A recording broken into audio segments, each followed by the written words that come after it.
Ni estamos con violencia a nadie. Mira lo que están haciendo, mira lo que están haciendo.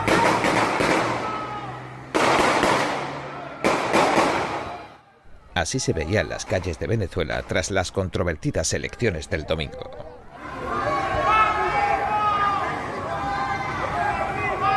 Dale, pósame, anda, pósame, sígueme posando, que te ves bello. Grábalo, grábalo. Sígueme posando, anda. Estamos protestando. Dale, pósame y dispárame para acá, ven.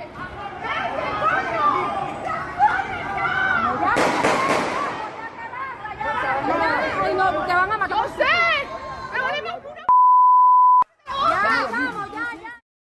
Maduro anunció un baño de sangre.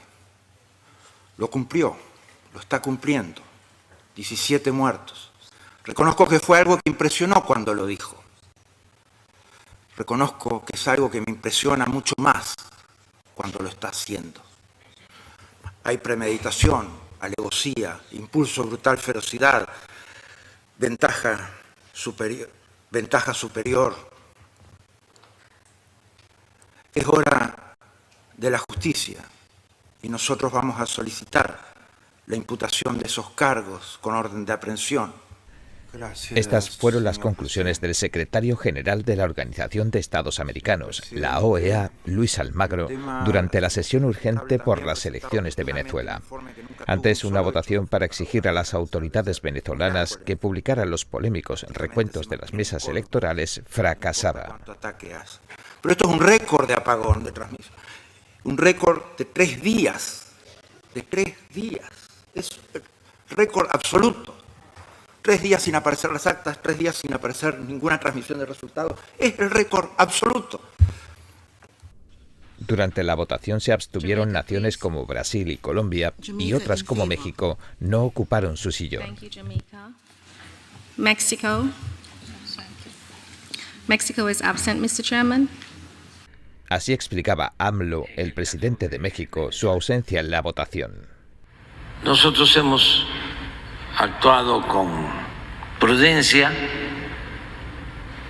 para no meternos en un asunto que corresponde fundamentalmente a los venezolanos. Mexico is absent, Mr. Chairman. Los 17 países a favor, uno menos de los necesarios, 13 abstenciones y 5 ausentes. Ya están las encuestas. Nos repudian, en muchos casos, para decirlo con claridad, porque no somos coherentes. Decimos una cosa adentro, en petit comité, o según la audiencia, y venimos acá y nos abstenemos o votamos en contra. ¿De qué votamos en contra? De que sean verificadas.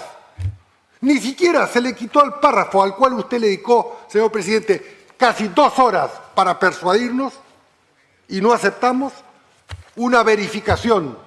Entonces, ¿qué es lo que va a pasar mañana? ¿Qué es lo que va a pasar mañana? ¿Se va a aumentar la presión en la calle? ¿Van a haber más muertos? ¿Se va a interpretar políticamente como una victoria del régimen? Y de esos muertos, los 17 que votamos, no somos responsables. De esas persecuciones, del aumento de esas encarcelaciones y deportados, no somos responsables. Que cada uno, en su conciencia, asuma sus responsabilidades. Buenas tardes. Decía el canciller peruano González Olaechea. No pidamos más que estén publicadas. Ya están en Internet hace horas. Están publicadas por la oposición y así se muestran. Muchos países pedíamos que se publiquen, hoy ya las tenemos. Están en la red y la ventaja en votos que tuvo la oposición es apabullante. Hay un tema de profunda preocupación para Argentina y que debiera serlo para todos. Me refiero a los 6 asilados en la Embajada Argentina, la residencia argentina. Denuncio con vehemencia, con pasión, el incumplimiento por parte de Venezuela de la Convención sobre Asilo Diplomático. A pesar de los reiterados requerimientos de nuestro país, Maduro no ha permitido emitir los salvoconductos para estos dirigentes de la oposición perseguidos. Llevan más de 4 meses asilados en la residencia de la Embajada Argentina en Caracas.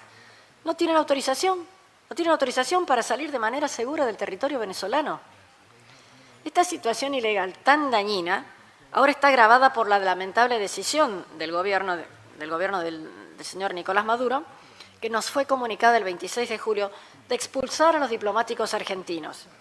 Y no solo los argentinos, a los de Chile, Costa Rica, Panamá, Perú, República Dominicana, Uruguay, otorgándonos 72 horas desde la fecha mencionada para abandonar territorio venezolano. Esto sin mencionar la reducción de vuelos, etc. Lo inconcebible es que impide que los aselados puedan salir junto con los diplomáticos argentinos expulsados. Esto está previsto en la Convención de Caracas de 1954 en el artículo 19. Ellos alegan que es una mera cuestión administrativa que la Embajada Argentina debería resolver. ¿Y cómo? Si no los dejan salir. ¿Acaso tienen alas los asilados para poder volar? En la Embajada Argentina estas 6 personas han tenido lo más parecido a un hogar durante los últimos 4 meses, porque su propio país no les permite estar allí, y sin justificación alguna. Decía la canciller de Argentina, Diana Mondino. Estos días, mientras tanto, en las calles derribaban las estatuas de Hugo Chávez, el fundador del partido del presidente Maduro.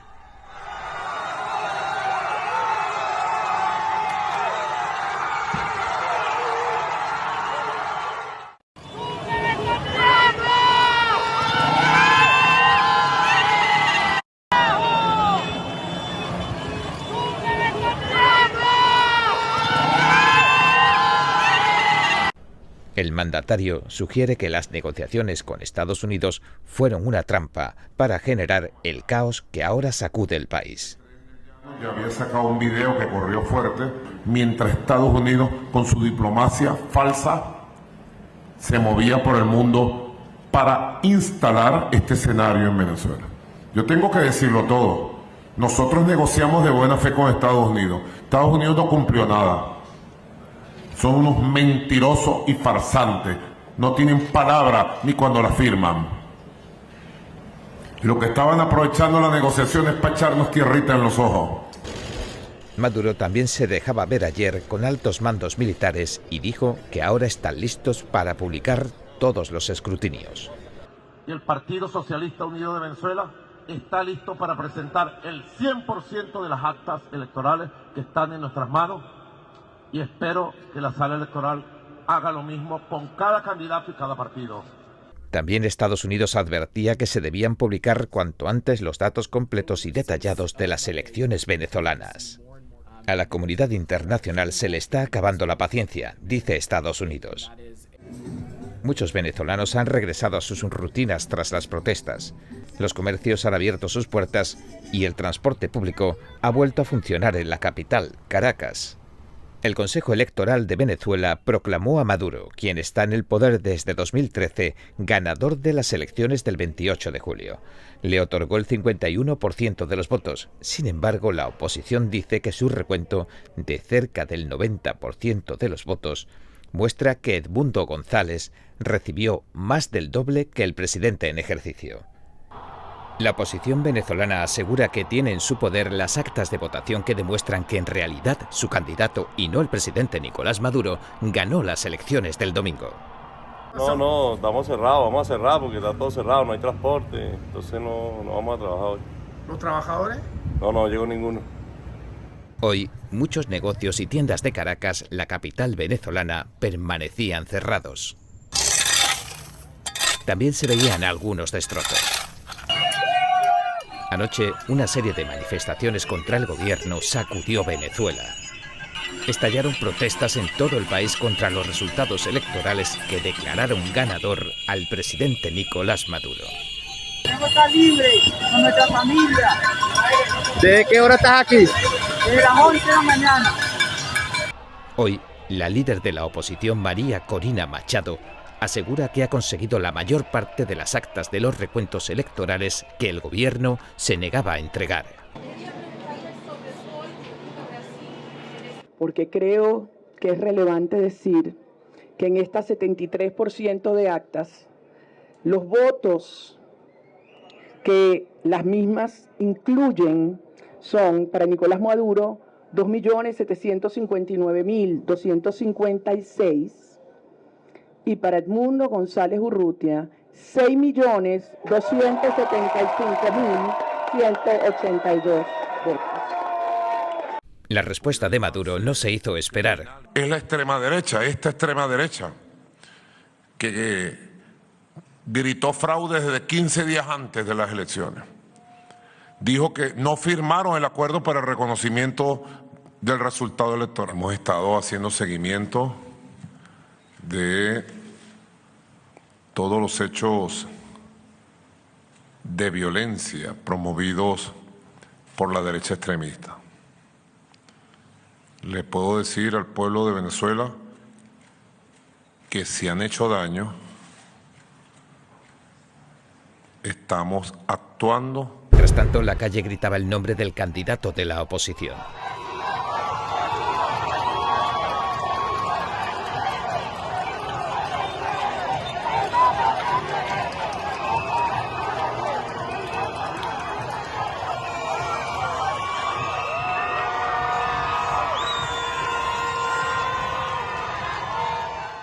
El presidente del Congreso venezolano pedía cárcel para la oposición.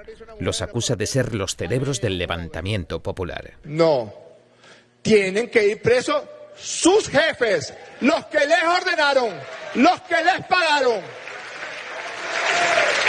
Y cuando digo jefe, no me refiero solamente a María Corina Machado, no, que tiene que ir presa. Me refiero a Edmundo González Urrutia, porque él es el jefe de la conspiración fascista que están intentando imponer en Venezuela. La líder de la oposición, Corina Machado, respondía así. Muchachos, vamos en paz, guardias nacionales. Esta lucha es por ustedes. Esta lucha es para sus hijos. Suelten las armas. Suelten las armas. Usted sabe. Esto lo estamos haciendo para unir a Venezuela, para salvar a Venezuela. Usted lo sabe. Ustedes lo saben. ¿Acaso tienen alimentos en sus casas? ¿Acaso tienen alimentos en los cuarteles? Les pregunto. ¿Están bien armados? ¿Están bien equipados? ¿Cómo están sus botas? ¿Cómo están de municiones? ¡Por Dios! Esta lucha es para salvar a Venezuela y lo necesitamos a ustedes. ¡Suelten las armas! También se han escuchado otras voces. Hoy, 30 de julio del 2024, nosotros, capitanes Javier y Juan Carlos Nieto Quintero, miembros de las promociones Batalla de Mosquitero y Batalla de Ospino, nos dirigimos a todo el cuerpo de generales y almirantes, oficiales, suboficiales y tropa de las Fuerzas Armadas Nacionales para persuadirlos a tomar las decisiones correctas en este momento histórico que vive la patria, hoy a punto de entrar en una espiral de violencia y anarquía. Ya hoy el pueblo está en las calles y está siendo reprimido y hay inclusive jóvenes muriendo por manos de la delincuencia. Recuerden ustedes, señores oficiales, que las armas de la República están hechas para defender y no reprimir a nuestro pueblo.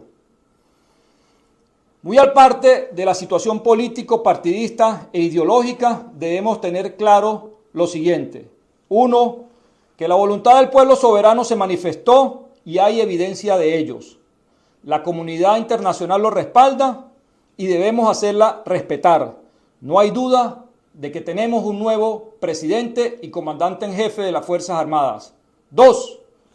Es urgente y necesario que nosotros los militares seamos los llamados a dirimir el conflicto, pues es evidente que en Venezuela en este momento no existen poderes públicos independientes.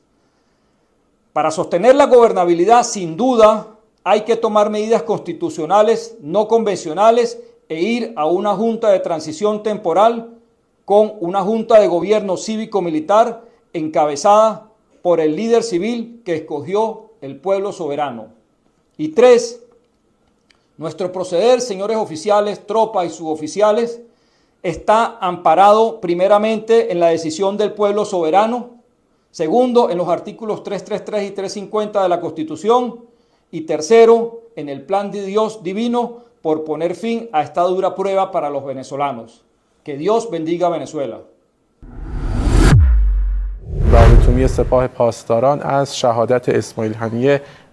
Así anunciaba la televisión estatal iraní que el máximo líder de Hamás, Ismail Haniyeh, ha muerto en un atentado israelí en Teherán.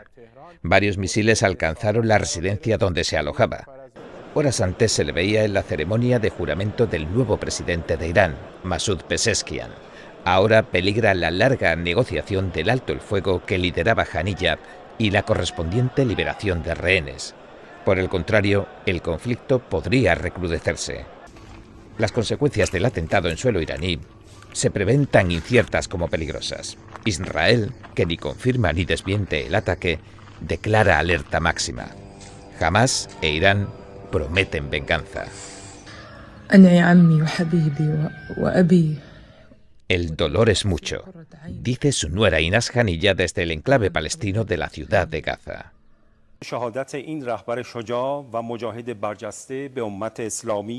El líder supremo de Irán, Ali Khamenei, declaró según la televisión estatal que ellos mismos debían vengar la muerte del líder de Hamás porque había ocurrido en la capital, Teherán, y le advirtió a Israel que se preparara para un duro castigo.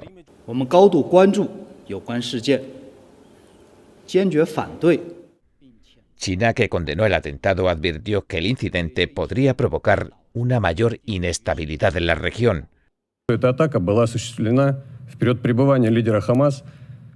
Rusia asegura que el objetivo del asesinato en suelo iraní no puede ser otro que desestabilizar la región. I'm not going to speculate on what impact any one event might have on that. I've learned over many years. No voy a especular sobre posibles repercusiones en el acuerdo de alto el fuego, dice el secretario de Estado norteamericano Antony Blinken. La gloria de las obras maestras para piano de los períodos barroco, clásico y romántico. Newton Dynasty Television le invita a unirse a la competencia internacional de piano NTD 2024. Juntos preservamos y revitalizamos el arte de la auténtica música clásica para piano. Del 14 al 19 de octubre en el Kaufman Music Center de Nueva York. Regístrese ahora en piano.nttv.com.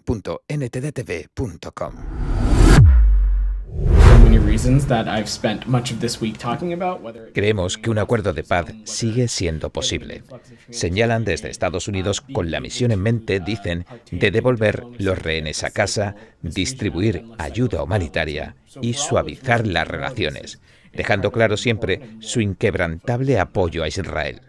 Aunque se haya asumido en parte de Oriente Medio que Israel orquestó el atentado contra Haniyeh, el gobierno del primer ministro Benjamin Netanyahu no se atribuyó la responsabilidad. Dijo que no haría comentarios sobre el asesinato. We did target Fawad Shukar. He was the number 2 in the Hezbollah organization. Eliminamos al número 2 de Hezbollah, pero de Haniyeh no hablamos, dijo el portavoz israelí. Israelíes, nos aguardan días terribles, afirma el primer ministro Netanyahu, diciendo que las amenazas de las 3H, Hamás, los hutíes y Hezbollah, del ojo del mal de Irán, se han recrudecido, y advierte a los agresores que se lo piensen 2 veces antes de actuar. Haniyeh, que solía tener su base en Qatar, ha sido el rostro de la diplomacia internacional de Hamás desde que la guerra estallara en Gaza tras el ataque que lanzó Hamás contra Israel el 7 de octubre. Estaba participando en las conversaciones de paz con mediación internacional de la Franja de Gaza. Ahora los últimos acontecimientos parecen retrasar un acuerdo de alto el fuego que parecía inminente. Mientras tanto, la guerra en Gaza entre Israel y Hamás pronto cumplirá 10 meses. El número de cabezas de ganado de vacuno de Estados Unidos se ha desplomado. Hoy la cifra está tocando fondo. Hacía más de 70 años que el mayor productor de carne del mundo no veía descender tanto el número de sus rebaños. Y lo peor, según los entendidos, está por llegar. A día de hoy, los ganaderos estadounidenses tienen que ingeniárselas tanto para ganarse la vida que muchos están abandonando la lucha. Decenas de miles le dicen adiós cada año. De hecho, hace casi 3/4 de siglo que no se reducía tanto el número de cabezas. Nuestro compañero Kevin Stocklin, el periodista del área de negocios del Epoch Times, consultó a varios analistas sobre el asunto y le advirtieron de que Estados Unidos, el mayor productor mundial de carne de vacuno, parece empezar a depender cada día más de las importaciones. El nuevo informe del Banco de la Reserva Federal de Kansas City nos muestra el mapa completo de la difícil situación de los ganaderos. El aumento de las tasas de interés de los préstamos que piden para sus negocios, según dice el documento, los ha puesto contra las cuerdas. Muchos ya se han declarado en números rojos. Pero los ganaderos aseguran que este sería, aunque importante, solo uno de los factores que les están empujando a vender sus negocios. Y que todo esto además tendría consecuencias. Al final, repercutiría en el bolsillo de los consumidores. Es decir, que vamos a ver subir el precio de la carne en años venideros. El ganadero de Kansas, Kyle Hemmert, por ejemplo, nos explicó al Epoch Times la complicada situación en una frase, que vamos a desgranar a continuación. Primero la frase. Es difícil confiar en este sistema, tanto para mantener al ganado como para comprar más. El señor Hemmert nos advirtió que hay algo que está frenando a los ganaderos. Ahora, en lugar de pedir más préstamos para invertir en generar más rebaños y más ganancias, muchos eligen simplemente vender sus cabezas de ganado y su negocio. La situación se vuelve más confusa cuando nos enteramos de que el precio de la carne al que pueden venderla ha subido bastante. Es decir, que a priori parece una inversión bastante acertada y segura para un granjero. Entonces, ¿por qué no lanzarse? Pues quien conoce la historia y sus fracasos no tiene por qué repetirlos. Como se dice, la prudencia es la madre de la ciencia. Si bien ahora los precios de la carne son altos, también lo eran en 2014. Pero, ¿qué pasó en aquel entonces? Veámoslo. En 2014, el panorama era muy parecido. Las expectativas parecían buenas. Se esperaba que el negocio disfrutara de unos años muy rentables. En definitiva, un buen momento para pedir dinero prestado, comprar crías y ampliar los rebaños. Sin embargo, lo que ocurrió fue que, tan solo un año después, en 2015 hablamos, una avalancha de importaciones de México y Brasil llegaron al mercado para quedarse. Un informe de la Universidad Estatal de Ohio señala que los precios bajaron tanto que muchos de los agricultores estadounidenses se vieron atrapados en graves apuros económicos. Los ganaderos con los que hablamos los recuerdan como un momento en el que vendían en un mercado sobresaturado. Y los precios, pues, estaban en caída libre. Es una de las leyes del mercado. Si un bien es escaso, aumenta su valor. Si es abundante, lo reduce. Volviendo al presente, los precios de la carne de vacuno vuelven a subir ahora. Los economistas agrícolas, de acuerdo a lo que llaman el ciclo del ganado, coinciden en que los granjeros habitualmente invertirían en ampliar sus rebaños en momentos como este. Sin embargo, muchos están vendiéndolos. Y miles están abandonando el negocio por completo. Para confirmar esta información en tiempo real, nos dirigimos a AirCalf, la mayor asociación de ganaderos del país.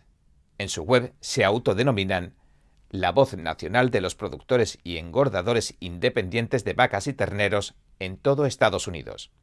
Bill Bullard, su director, nos sacó de dudas. Dijo esto: están liquidando sus operaciones debido, en primer lugar, a la falta de rentabilidad a largo plazo. En segundo lugar, a una sequía generalizada. Y en tercer lugar, a que las instituciones crediticias se niegan a seguir atendiéndoles como clientes debido a su largo historial de desplome de los precios y de pérdidas. En otras palabras, si los ganaderos desconfían de este momento, los bancos más. El director de la asociación también nos aseguró que una vez que un ganadero liquida su negocio, casi con toda probabilidad, dejará la ganadería para siempre. Y añadió con todo detalle lo siguiente: hay un ratio de pérdida de más de 20.000 ganaderos por año en los últimos 5 años. Y a eso le sumamos el hecho de que hemos perdido 655.000 granjas de ganado vacuno solo en las últimas 4 décadas, desde 1980. Los precios de la carne no dan respiro. Si hacemos un poco de memoria, como consumidores hemos estado viendo dispararse los precios de la carne de vacuno desde 2020. Y ahora sabemos que puede, como mínimo, seguir haciéndolo en los próximos meses. Según datos de la Reserva Federal de San Luis, el precio medio de la carne picada ha subido desde unos $3,80 la libra en 2020 a $5,50 la libra en junio de este año. Otro informe de mercado de enero de William Secker y Benjamin Campbell 2 economistas agrícolas de la Universidad de Georgia, no señala mejoras.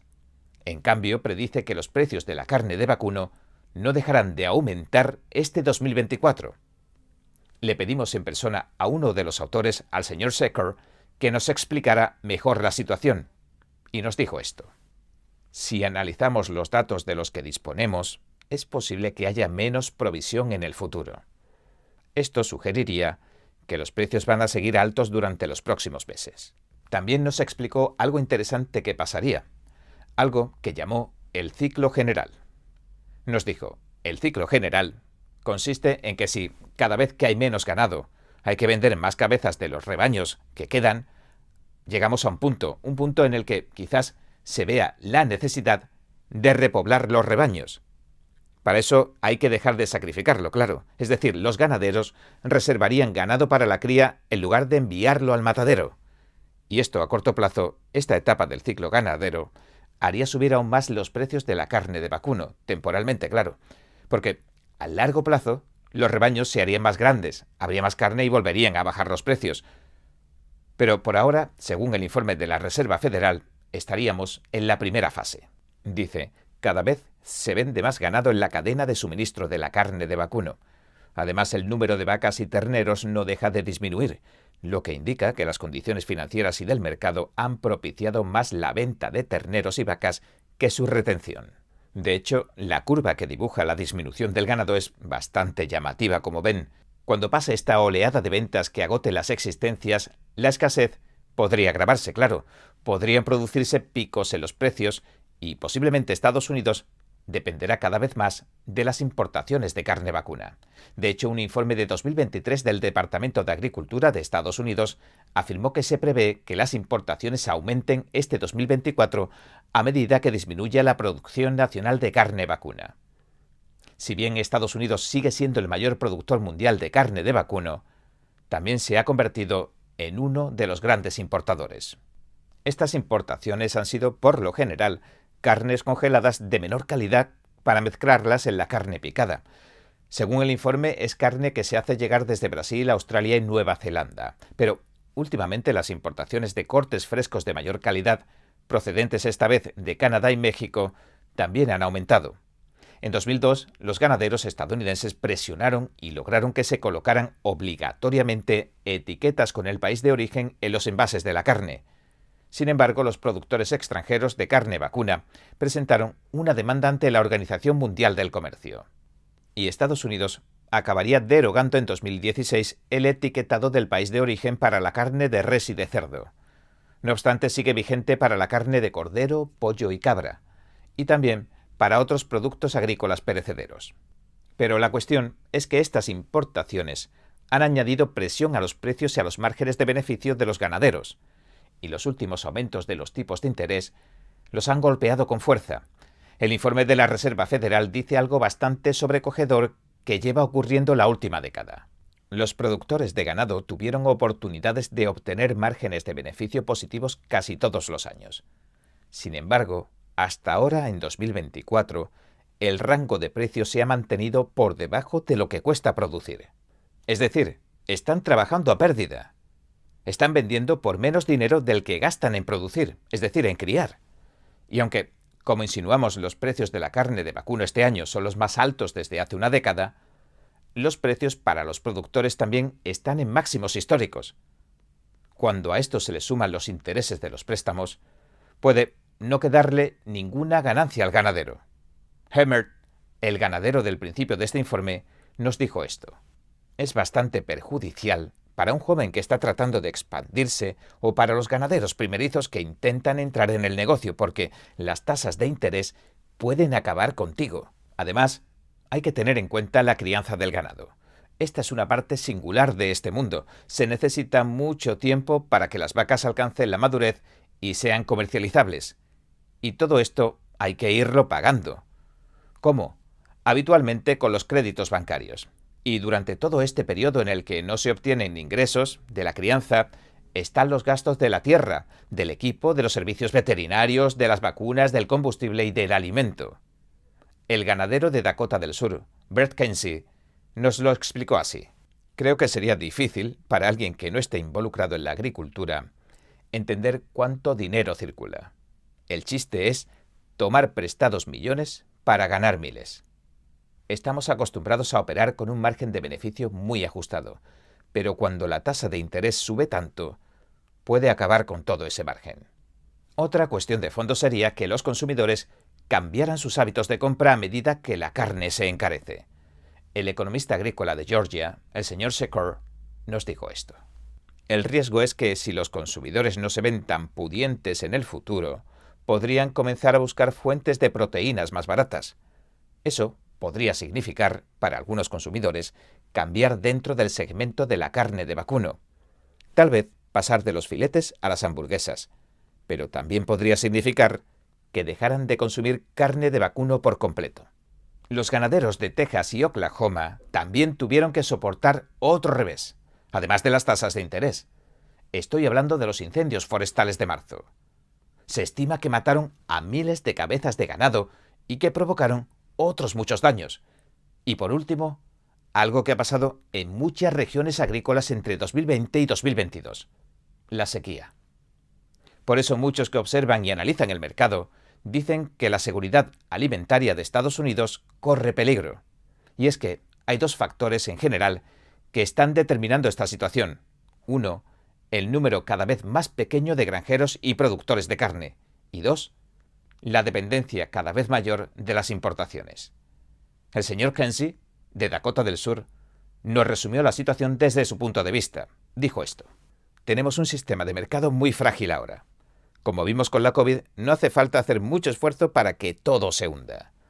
Cuando teníamos una agricultura familiar generalizada y muchos productores repartidos por todo el país, teníamos un sistema bastante resiliente en el que si una zona se deterioraba, la otra podía recuperar el terreno perdido. Pero ahora hemos apostado tanto por la eficiencia que cualquier contratiempo puede generar efectos catastróficos en la provisión de los alimentos. Bien, ¿y usted qué opina de esta situación? Por favor, déjemelo en los comentarios. Bien, este ha sido nuestro episodio de hoy. Gracias por sintonizarnos. Si le gusta nuestro programa, por favor no olvide darle a me gusta, suscribirse y compartir este vídeo con sus amigos y su familia, porque todo el mundo merece conocer los hechos. Una vez más, gracias por ver En Primera Plana. Nos vemos mañana.